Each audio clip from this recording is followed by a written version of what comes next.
کنار ہوتے ہیں، یہ صحابی اس عورت کو واصل جہنم کرنے کے لیے اٹھتے ہیں، اپنی نظر کو پورا کرنے کے لیے۔ یہ اپنے قبیلے میں، اپنے گھر میں صحن میں بچوں کے ساتھ سوئی ہوئی، ایک بچہ اس کی چھاتی پہ لیٹا ہوا، اس بچے کو ہٹاتے ہیں، تلوار بلند کرتے ہیں، اس کے سینے پہ رکھ کے اس کی کمر سے پار نکال دیتے ہیں۔ رسول اللہ صلی اللہ علیہ وسلم کو پتہ چلتا ہے، آپ فرماتے ہیں تم نے بنت مروان کو قتل کیا۔ یہ صحابی ڈر گئے کہ میں نے تو اللہ کے رسول سے اجازت نہیں لی تھی، کہیں آپ میرے اس عمل سے ناراض تو نہیں ہوئے؟ تو کہنے لگے ہاں اللہ کے نبی صلی اللہ علیہ وسلم یہ آپ کی توہین کرتی تھی اور آپ کا محب آپ کے گستاخ کو برداشت نہیں کیا کرتا، میں نے اس کو قتل کیا۔ رسول علیہ السلام نے فرمایا اے میرے صحابہ کی جماعت، اگر تم میں سے کوئی دیکھنا چاہے ایسے آدمی کو جس نے اللہ اور اس کے رسول کی غیبی مدد کی، عمیر بن عدی کو دیکھ لو، یہ رسول کی غیبی مدد کرنے والا ہے، اس نے حق ادا کیا ہے اپنے ایمان کا، اس نے حق ادا کیا ہے اپنی محبت کا۔ ایک عورت آقا علیہ السلام کو گالیاں دیا کرتی تھی۔ آج کے ڈنمارک کے اخباروں میں جو بکواس چھپی ہے وہ تازی بات نہیں، یہ یہود و نصارہ کی آباء و اجداد کے کرتوت ہیں۔ اللہ کے نبی کو گالیاں دیتی، آقا علیہ السلام نے فرمایا من یکفینی عدوی، کون ہے جو میرے دشمن سے بدلہ لے، میرے دشمن سے انتقام لے، میرے دشمن سے فیصلہ کروائے، یا وہ دھرتی پہ زندہ بچے؟ میری گستاخی کرنے والا؟ صحابی کھڑے ہوتے ہیں، خالد ابن ولید کہتے ہیں اللہ کے نبی آپ کے دشمن سے انتقام میں لیتا ہوں، اور جاتے ہیں اس عورت کو قتل کراتے ہیں۔ عبداللہ ابن عباس فرماتے ہیں ان رجلا من المشرکین شتم رسول اللہ صلی اللہ علیہ وسلم فقال رسول اللہ صلی اللہ علیہ وسلم من یکفینی عدوی فقام الزبیر بن العوام فقال انا یا رسول اللہ صلی اللہ علیہ وسلم۔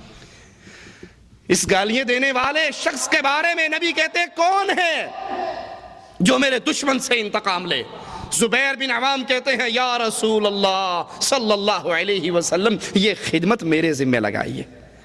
نبی سے محبت کرنے والوں کی کیفیت یہ ہوا کرتی ہے، نبی سے محبت کرنے والے آقا کو چھوڑ کر غیروں کو اپنا آئیڈیل نہیں بنایا کرتے۔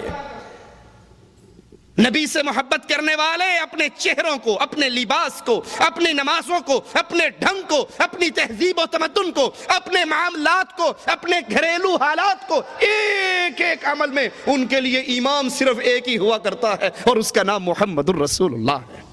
ہر مسئلے میں، زندگی کے ہر معاملے میں، شادی کرنی ہے محمد کی شادی کو دیکھو، نکاح کرنا ہے محمدی نکاح کو دیکھو، کوئی مر گیا ہے تو دیکھو آقا کی بیوی فوت ہوئی تھی، کوئی پیدا ہوا ہے تو دیکھو ابراہیم پیدا ہوئے تھے، تجارت کرنی ہے تو دیکھو خدیجہ کا غلام، خدیجہ کا تاجر خدیجہ کے غلاموں کے ساتھ تجارت کرنے کے لیے نکل رہا ہے۔ حضرت خدیجہ کا مال لے کر اللہ کے نبی تجارت کے لیے گئے، خدیجہ کے غلام بھی ہے، محمد کریم بھی ہے، تاجر ہو تو اس کو دیکھ لو، امام ہو تو مسجد نبوی کے امام کو دیکھ لو، مدرس ہو، تعلیم دینے والے ہو اس کو، یتیم کو دیکھو، شوہر ہو عائشہ کے شوہر کو دیکھو، باپ ہو فاطمہ کے بابا کو دیکھو۔ زندگی کا کون سا موقع ہے جس میں آقا ہمارے لیے نور کا مینارہ بن کر نہ کھڑے ہو؟ محب رسول ہر حال میں نبی علیہ السلام کی زندگی کو دیکھتا ہے، ان کے حالات کو دیکھتا ہے، ان کے واقعات کو دیکھتا ہے۔ حضرت زبیر کھڑے ہوئے، کہا اللہ کے نبی آپ کے دشمن سے بدلہ میں لوں گا، اس کو قتل کر ڈالا۔ آقا علیہ السلام نے مقتول کا سارا مال حضرت زبیر کو دے دیا، اس کے سارا مال حضرت زبیر رضی اللہ عنہ وارضاہ کے حوالے کر دیا۔ کعب بن اشرف آقا علیہ السلام کا دشمن، نبی کے خلاف دشمنی کی آگ کو بھڑکانے والا، بدر میں جب اللہ کے نبی علیہ السلام کامران واپس لوٹتے ہیں، کامیاب واپس لوٹتے ہیں، کفار کے سرداروں کو جہنم رسید کر کے، اس کے پیٹ میں بڑا مروڑ اٹھتا ہے، یہ بھاگتا ہے مکے والوں کے پاس پہنچتا ہے، خود بھی روتا ہے، ان کو بھی رلاتا ہے۔ مکے کے مرنے والے سرداروں کے لیے اشعار کہتا ہے۔ مکے کے سردار عقل مند تھے، جانتے تھے محمد علیہ السلام بھی آسمان سے آئے ہوئے نبی ہیں، اور یہ یہودی بھی آسمانی دین کو مانتے ہیں۔ ان کے دین کے اندر بھی بت پرستی حرام ہے۔ اپنا تزکیہ لینے کے لیے کہتے ہیں کعب بن اشرف ذرا یہ بتاؤ ہم زیادہ حق پر ہیں یا محمد زیادہ حق پر ہے صلی اللہ علیہ وسلم۔ اب یہودی جانتے تھے کہ اللہ کے نبی کا دین سچا، کتاب سچی، شریعت سچی، لیکن غیظ و غضب میں، نفرت میں، عداوت میں، حسد میں آ کر کہتا ہے کہ تمہارا دین بت پرستی والا محمد علیہ السلام کے دین سے زیادہ بہتر ہے۔ واپس آتا ہے، اللہ کے رسول صلی اللہ علیہ وسلم کی توہین میں اشعار کہتا ہے، مسلمان صحابیات کی توہین میں اشعار کہتا ہے۔ آقا علیہ السلام آواز لگاتے ہیں، من لقعب ابن الاشرف، کون ہے جو کعب ابن اشرف سے انتقام لے، اس کی گردن کو اڑا ڈالے؟ فَإِنَّهُ قَدْ آذَى اللَّهَ وَرَسُولَهُ، یہ وہ ہے جس نے اللہ اور اس کے رسول کو تکلیف دی ہے۔ محمد بن مسلمہ کہتے ہیں رضی اللہ عنہ وارضا، یا رسول اللہ صلی اللہ علیہ وسلم، یہ کام کرنے کے لیے میں حاضر ہوں۔ یہ تھی نبی سے محبت کرنے والوں کی کیفیت۔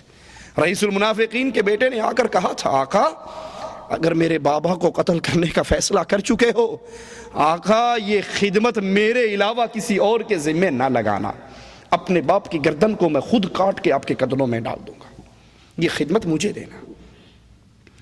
حضرت محمد جاتے ہیں، اس یہودی سردار سے ملتے ہیں، اور اس سے پہلے آقا سے اجازت لیتے ہیں، یا رسول اللہ صلی اللہ علیہ وسلم، اس یہودی کو کچھ اپنے جال میں پھانسنے کے لیے مجھے آپ کے بارے میں کچھ کہنا پڑے گا، کہیں یہ نہ ہو میں آپ کا انتقام لینے جا رہا ہوں، آپ کے بارے میں کوئی غلط بات منہ سے نکال لوں تو خود ایمان سے محروم ہو جاؤں۔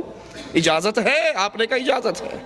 اس کو کہتے ہیں کہ یہ جو نبی جس کی ہم نے اتباع کی ہے، اس سے تو ہم تنگ آ گئے ہیں، کبھی صدقے مانگتا ہے، کبھی چندہ مانگتا ہے، کبھی زکوٰۃ مانگتا ہے، کبھی خیرات مانگتا ہے، ہم تو کھانے پینے سے گئے۔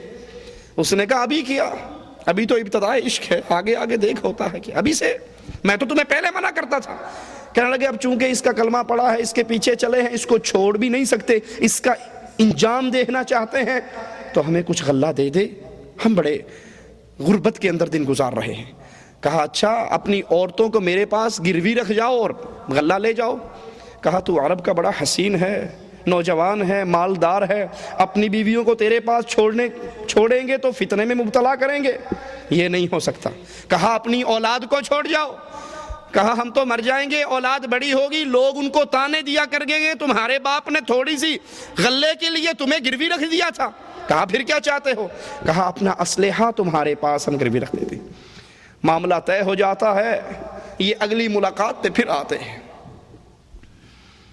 ابو نائلہ اس یہودی کے روائی بھائی، وہ بھی ساتھ ہیں، رات کو پہنچتے ہیں، پلاننگ پہلے سے طے کر چکے ہیں، اور قلعے کے پاس آ کے آواز لگاتے ہیں، کعب بن اشرف، عرب کی عورتوں کی ذہانت کا بھی کیا کہنا۔ وہ عرب کی عورت اس یہودی کی بیوی کہتی ہے اس آواز کے پیچھے نہ جاؤ، مجھے اس آواز میں سے خون ٹپکتا ہوا محسوس ہو رہا ہے۔